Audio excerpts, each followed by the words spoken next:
하나님 말씀은 예레미야 6장 1절에서 16절 상반절입니다. 예레미야 6장 1절부터 제가 봉독하겠습니다.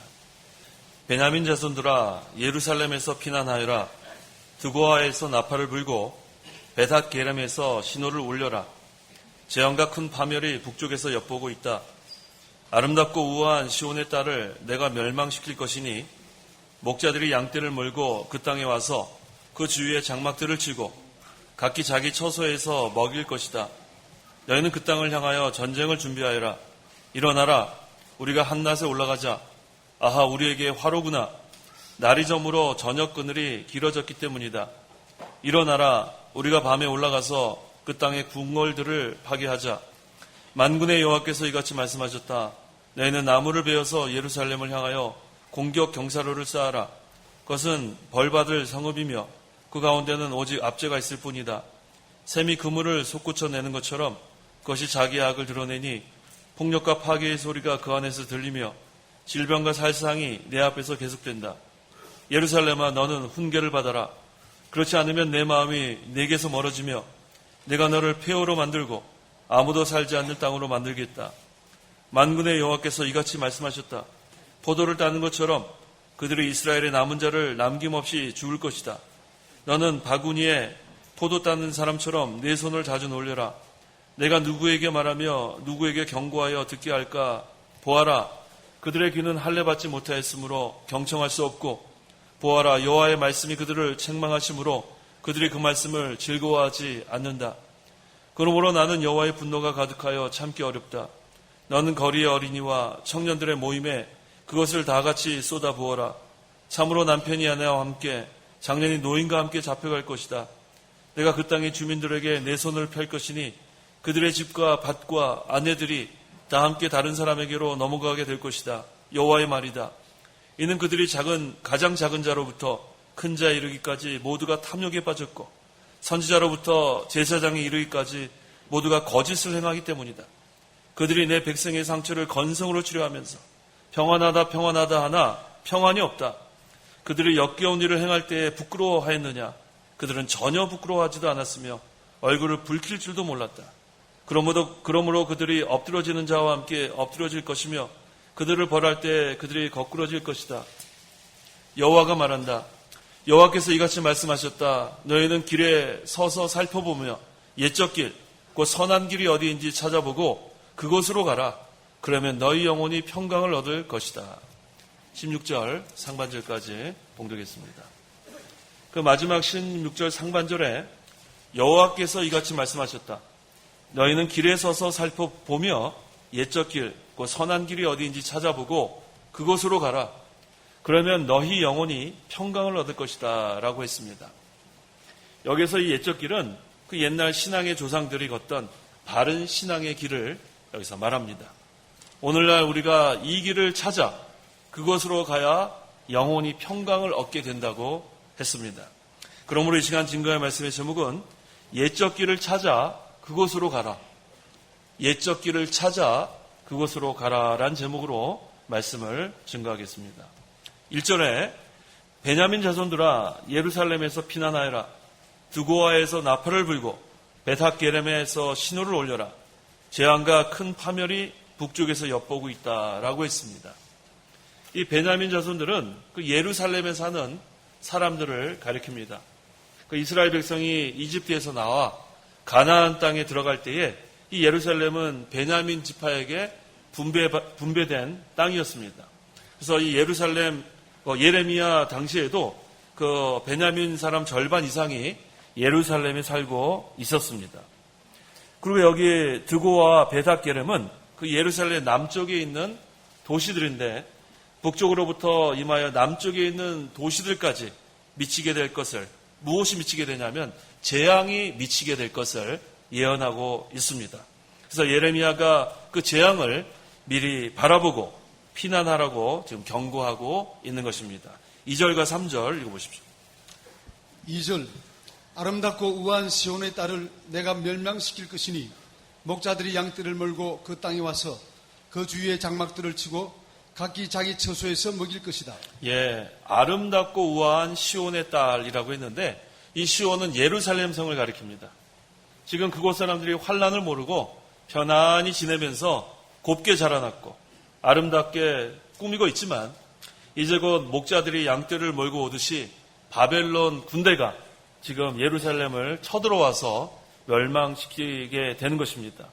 오늘날도 우리 성도들이 평안할 때에 믿음을 지키지 않고 또 하나님을 떠나 말씀을 순종하지 않으면 이와 같이 하나님께서 환란을 보내 회개시키십니다. 4절과 5절 읽어보십시오. 4절 너희는 그 땅을 향하여 전쟁을 준비하여라. 일어나라 우리가 한낮에 올라가자. 아하 우리에게 화로구나. 날이 저물어 저녁 그늘이 길어졌기 때문이다. 일어나라 우리가 밤에 올라가서 그 땅의 궁궐들을 파괴하자. 예, 이제 예레미야 선지자가 전쟁을 준비하라고 했는데 이 팔레스타인 지역의 한낮은 너무 더워요. 그래서 전쟁을 하기 힘듭니다. 하지만 이제 이방인들, 특별히 바벨론이 이제 예루살렘 성을 치러 올라와 이제 전쟁이 일어나면 한낮에도 너무 뜨거운 그런 한낮에도 전쟁을 하게 되고 또 여기 있는 말씀처럼 날이 기울어 밤이 되어도 계속해서 전쟁하게 될 것을 여기서 말하고 있습니다. 6절, 7절 읽어보십시오. 6절 만군의 여호와께서 이같이 말씀하셨다. 너희는 나무를 베어서 예루살렘을 향하여 공격 경사로를 쌓아라. 그것은 벌받을 성읍이며 그 가운데는 오직 압제가 있을 뿐이다. 샘이 그 물을 솟구쳐내는 것처럼 그것이 자기의 악을 드러내니 폭력과 파괴의 소리가 그 안에서 들리며 질병과 살상이 내 앞에서 계속된다. 이렇게 좀 예레미야가 예언을 하고 있지만 샘이 계속 물을 솟구쳐내는 것처럼 예루살렘에 사는 사람들이 계속해서 악을 행하고 있었습니다. 또 질병과 살상이 그 악으로 인해서 계속하므로 이제 예루살렘이 원수의 침략을 받아 앞으로 멸망하게 될 것을 계속해서 지금 말하고 있습니다. 8절에 예루살렘아 너는 훈계를 받아라. 그렇지 않으면 내 마음이 내게서 멀어지며 내가 너를 폐허로 만들고 아무도 살지 않는 땅으로 만들겠다라고 했습니다. 자, 이 유다와 예루살렘 백성이 하나님의 훈계를 받아야 돼요. 하나님의 훈계를 받지 않으면 하나님께서 마침내 이와 같이 징계하신다는 말씀입니다.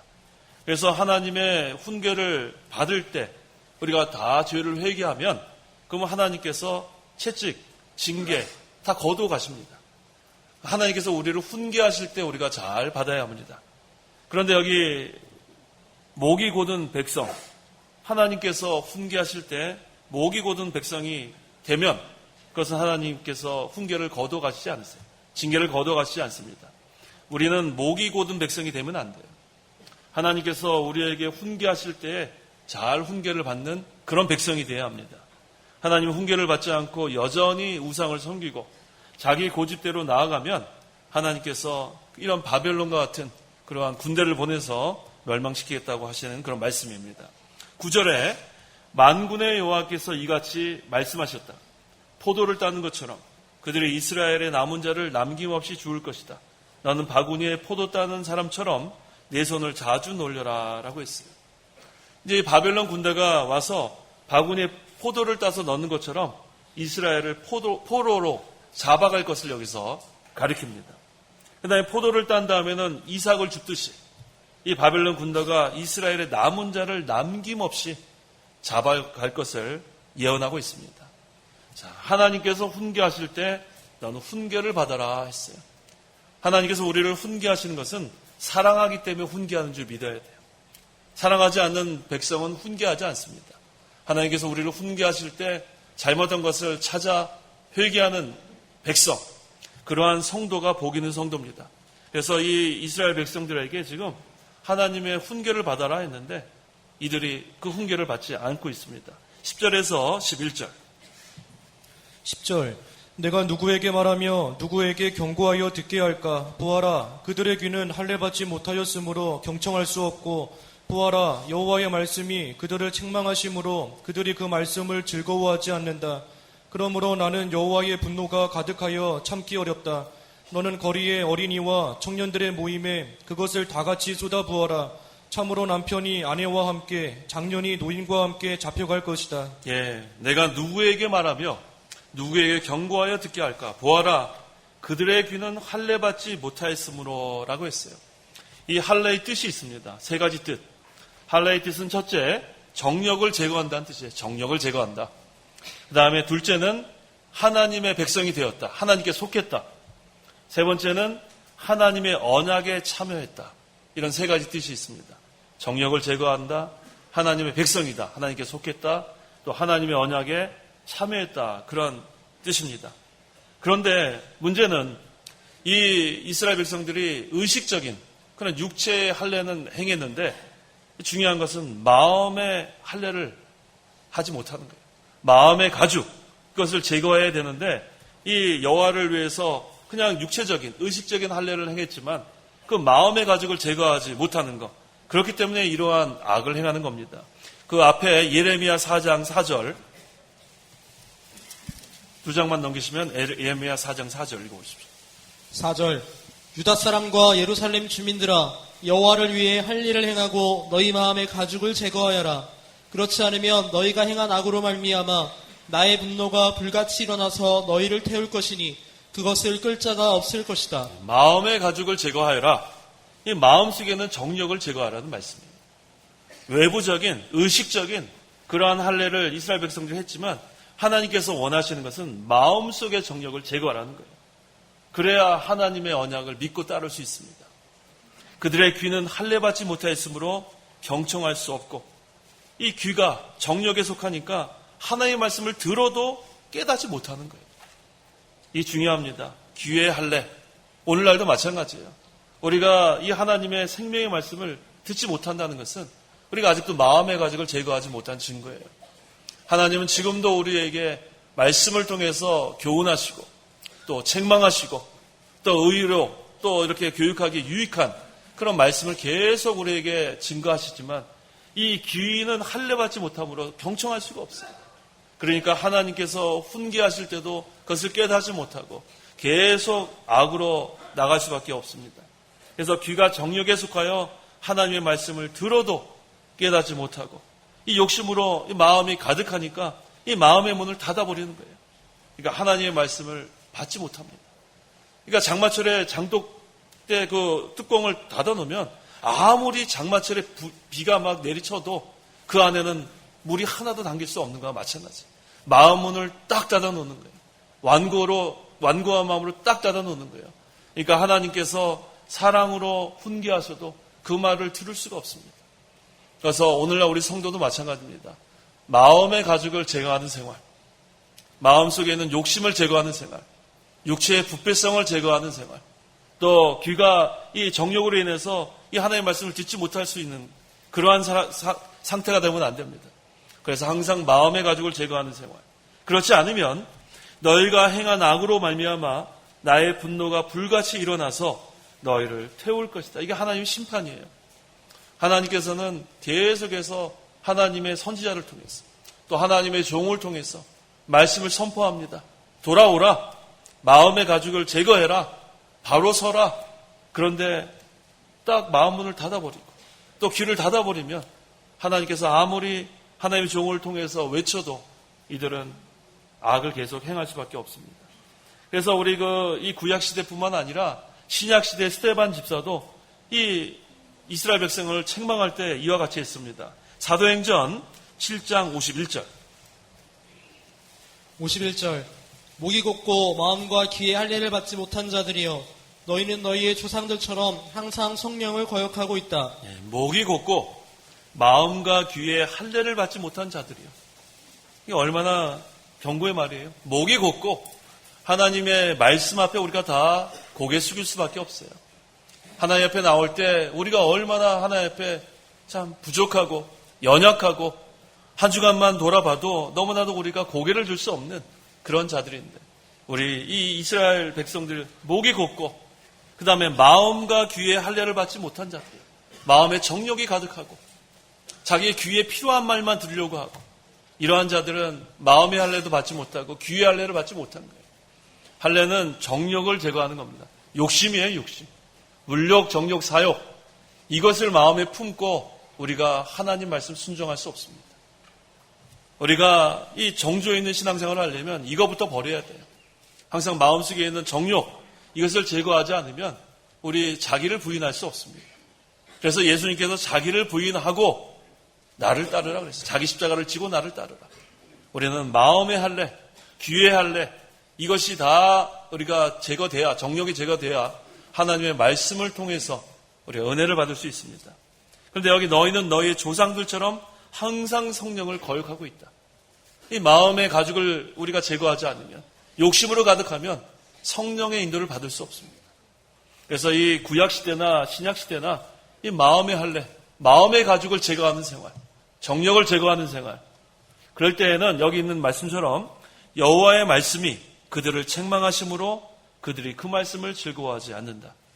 이 유다 백성이 여호와의 말씀이 그들을 책망할 때 즐거워하지 않아요. 자기네 귀에 필요한 즐거운 마음으로 즐거운 말만 들어야 되는데 책망하는 말, 훈계하는 말, 이것은 도무지 들으려고 하지 않습니다. 그래서 여호와의 말씀이 그들을 책망하심으로 그들이 그 말씀을 즐거워하지 않는다. 오늘날 우리도 이 말씀에 자 적용해야 돼요. 하나님의 말씀이 우리를 책망하실 때 우리는 그 말씀을 즐거워해야 돼요. 우리 귀에 즐거운 말만 들으려고 하면 안 됩니다. 이 예배 시간은 하나님의 말씀으로 교훈도 받고 또 책망받는 시간이 돼야 돼요. 그래서 오늘날 이 번영신학, 형통신학, 여기서는 사람들의 귀에 즐거운 말만 자꾸 하려고 하고 또 그 말씀을 들으려고 많은 사람들이 모여드는 시대가 되었습니다. 하나님의 말씀이 책망할 때는 즐거워하지 않습니다. 마치 이스라엘 백성과 마찬가지예요. 그래서 예수 믿으면은 사업이 잘 된다. 예수 믿으면은 자녀들이 잘 된다. 예수 믿으면은 건강해진다. 그런 얘기 하면은 좋아합니다. 하지만 하나님 말씀에 순종하지 않으면, 하나님께서 훈계하실 때 바로 서지 않으면 하나님께서 징계하신다. 이런 말은 도무지 들으려고 하지 않습니다. 오늘날 우리가 이 하나님의 말씀이 우리를 책망할 때 그걸 즐거워하지 않는다면 이 이스라엘 백성과 다를 바가 없습니다.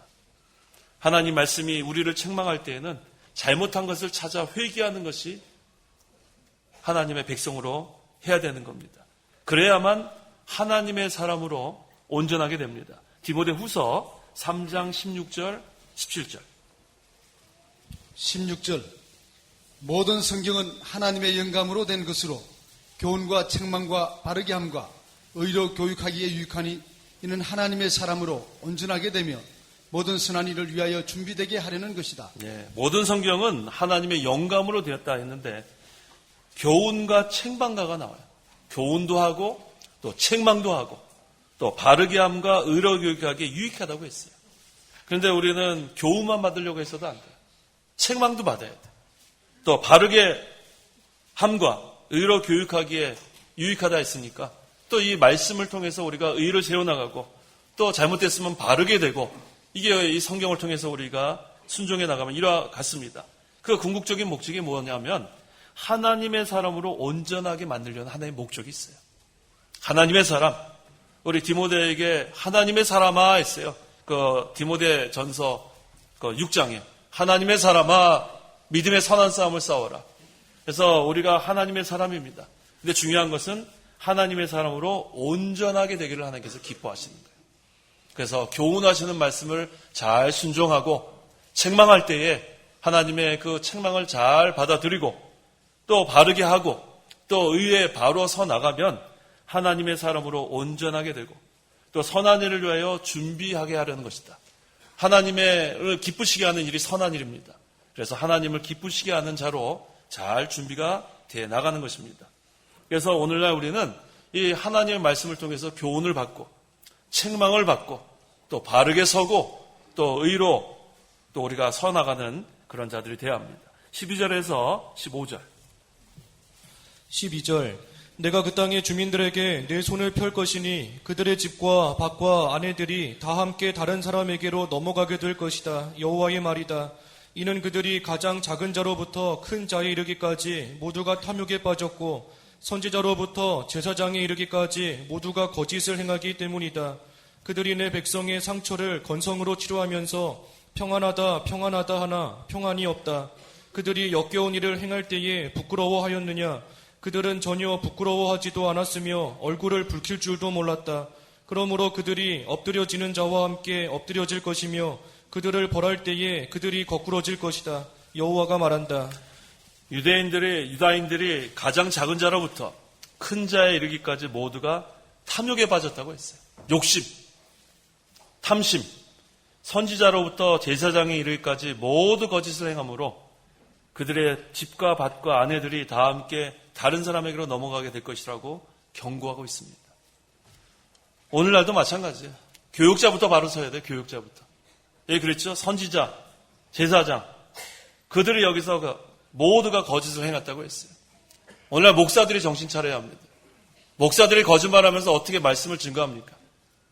목사부터 정신 바짝 차리고 그다음에 모든 어린 그러한 성도에 이르기까지 진실해야 돼요. 하나님은 진실을 원하십니다. 그러면서 여기 모두 탐욕에 빠졌고 선지자로부터 제사장에 이르기까지 거짓을 행하기 때문이다. 거짓말이 난무합니다. 거짓말. 왜 하나님 앞에서 우리가 거짓말하는 거 그거 하나님 기뻐하지 않으세요? 오늘 공각 공부 시간에도 맹인되었다가 눈뜬 자의 부모 왜 거기서 진실을 얘기하지 않고 왜 알지 못한다 그래요? 왜 알지 못한다고? 왜 기억이 나지 않고 왜 생각나지 않는다고 거짓말을 합니까? 사람은 속일 수 있지만 하나님은 속일 수 없어요. 항상 우리가 이 말씀 우리에게 하신 말씀인 줄 알아야 돼요. 모두가 탐욕에 빠졌고 선지자로부터 제사장에 이르기까지 모두가 거짓을 행하니까 하나님의 심판이 임하는 겁니다. 우리는 공의를 행하고 진리를 찾는 한 사람이 되어야 돼요. 예레미야 5장 1절. 1절. 예루살렘 거리들을 너희는 돌아다니면서 잘 알아보고 그 광장에서 찾아보아라. 만일 내가 공의를 행하고 진리를 찾는 자를 한 사람이라도 만날 수 있다면 내가 그 성읍을 용서할 것이다. 그래야 하나님이 용서해 주십니다. 한 사람이 중요해요. 이 한 사람 한 사람이 모여서 의를 세워나갈 수 있고 진리를 세워나갈 수 있는 거예요. 많은 무리가 필요한 것은 아니에요. 어느 시대나 공의를 행하고 진리를 찾는 자를 하나님께서 찾으시는 거예요. 한 사람이 중요한 거예요. 근데 이 예루살렘 거리에 지금 이 한 사람이 없는 거예요. 자기 안위를 위해서 진실을 알면서도 모두가 탐욕에 빠졌고 제사장으로부터 선지자 이르기까지 모두가 거짓을 행하니까 하나님이 어떻게 용서해 주시겠어요? 목사들부터 정신 바짝 차려야 합니다. 거짓말하면 안 돼. 거짓말을 왜 해요, 목사가? 그래서 어떻게 하나님의 말씀을 증거합니까?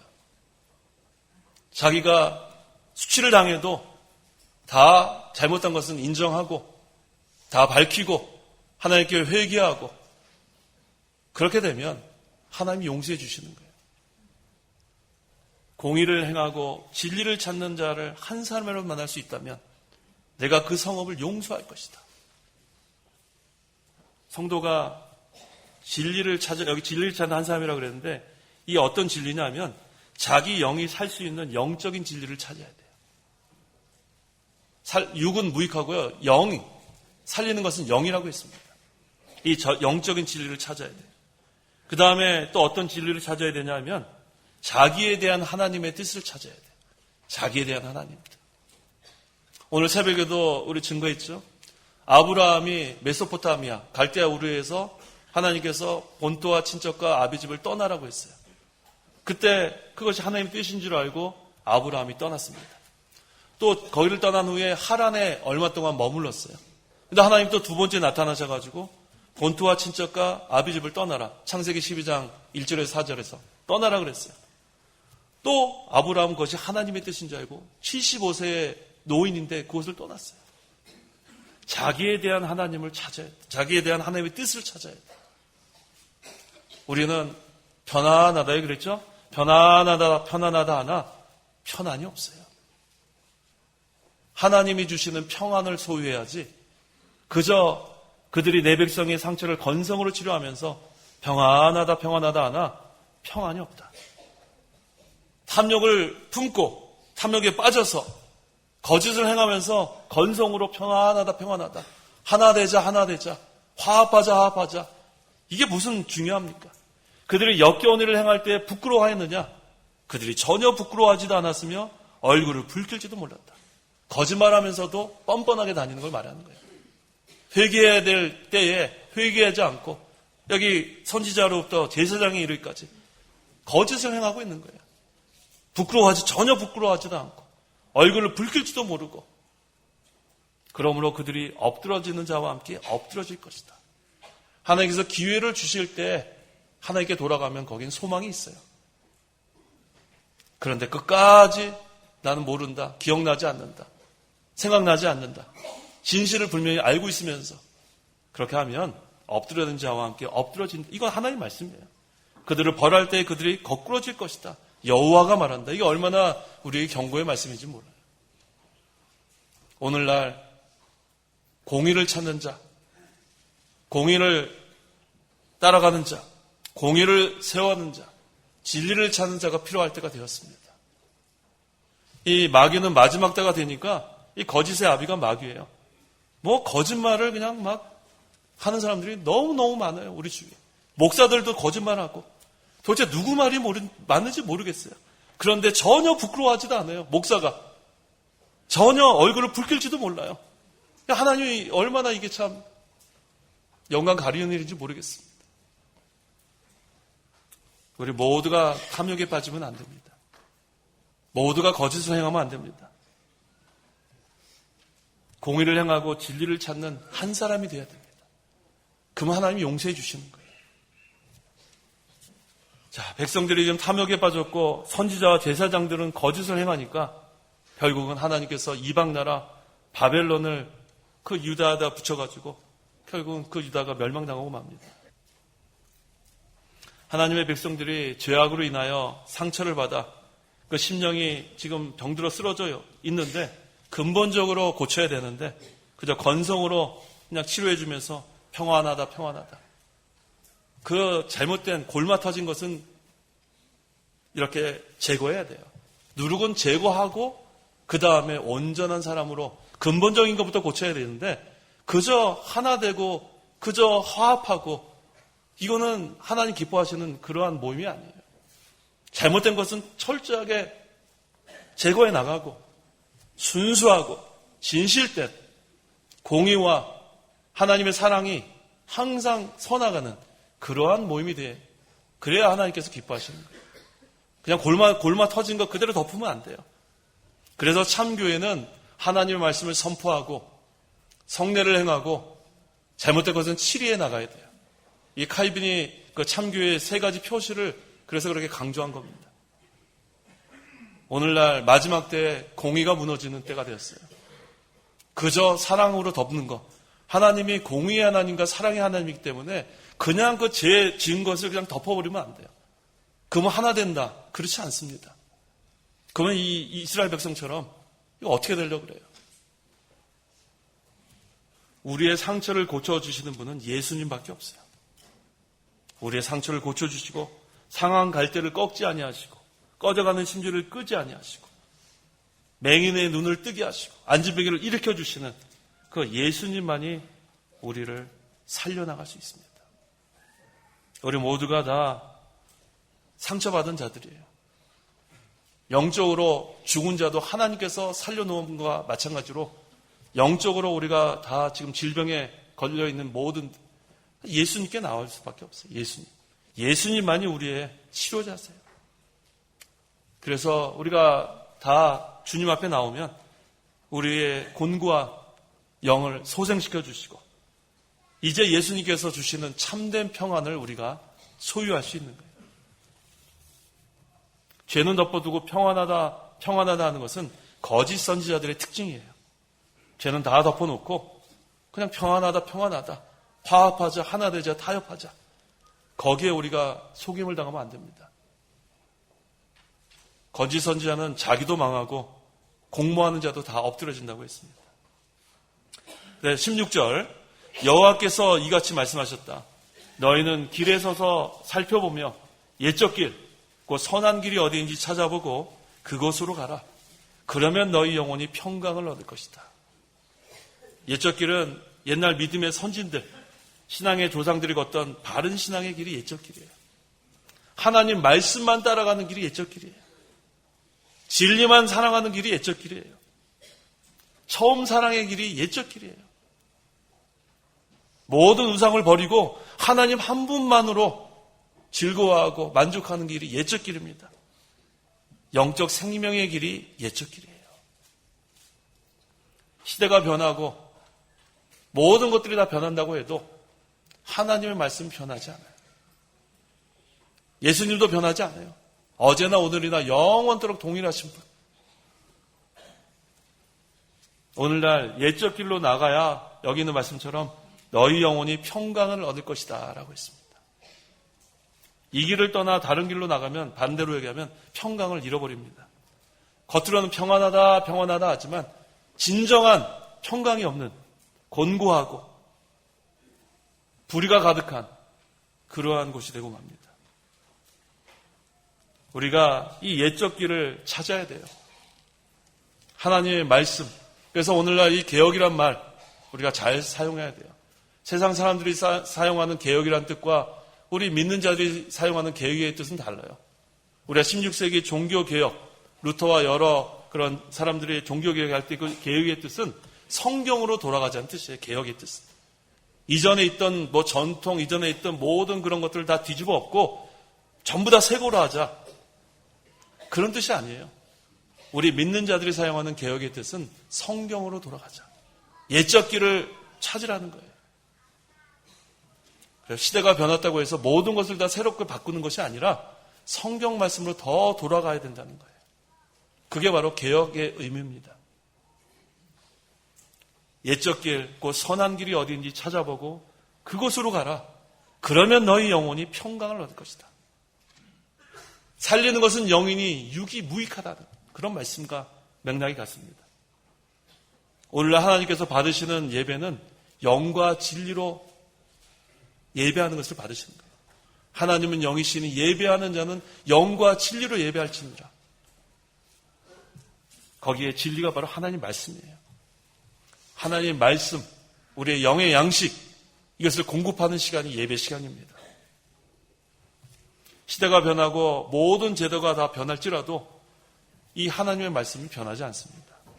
그래서 옛날 그 믿음의 선진들이 섬기던 그 바른 진리, 바른 신앙, 그 성경 말씀대로 우리가 나아가면 거기에 평강이 있습니다.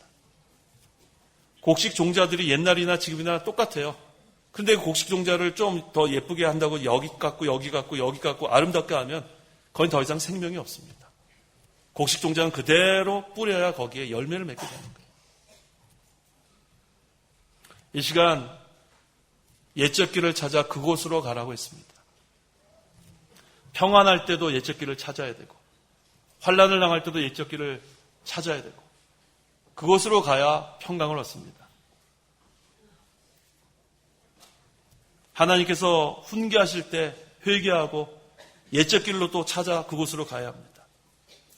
마음의 가적을 다 제거하고 옛날 신앙의 선진들이 섬기던 바른 진리, 그것을 찾아 그곳으로 가야 합니다. 공의를 행하고 진리를 찾는 자들이 옛적 길을 찾아 그곳으로 가야 합니다. 옛적 길을 찾아 그곳으로 가야 생명의 역사가 있습니다. 죽은 영혼을 살리는 역사가 있습니다.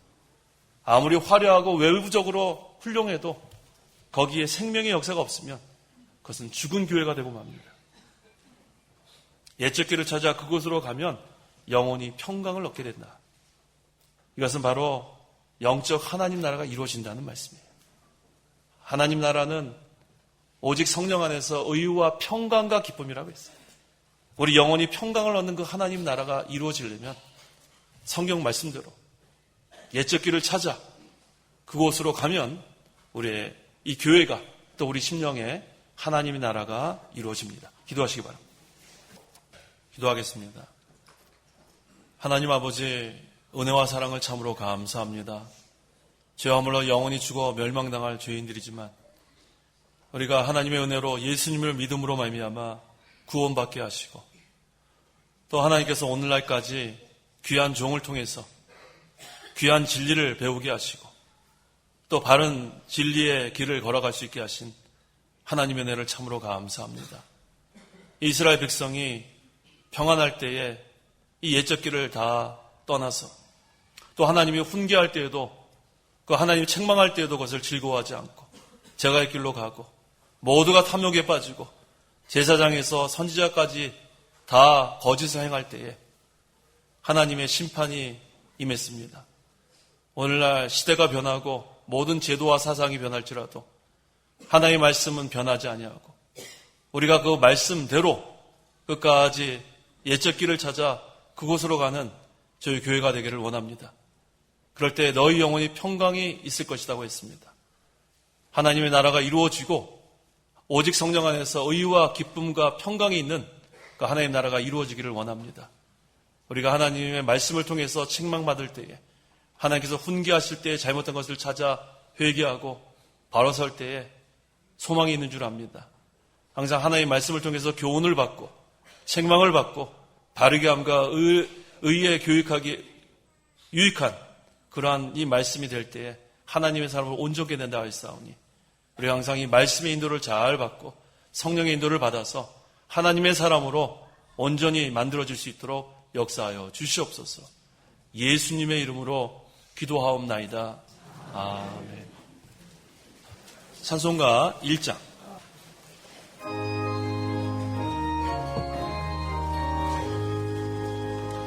만국의 근원 하나님 온 백성 찬송 드리고 저 천사여 찬송하세 찬송 성급 성자 성령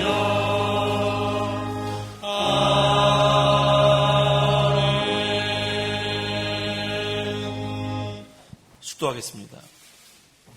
주 예수 그리스도의 은혜와 하나님의 사랑과 성령의 교통하심이 이 시간 하나님께 나와 예배하는 온 성도와 함께 있을지어다. 아멘.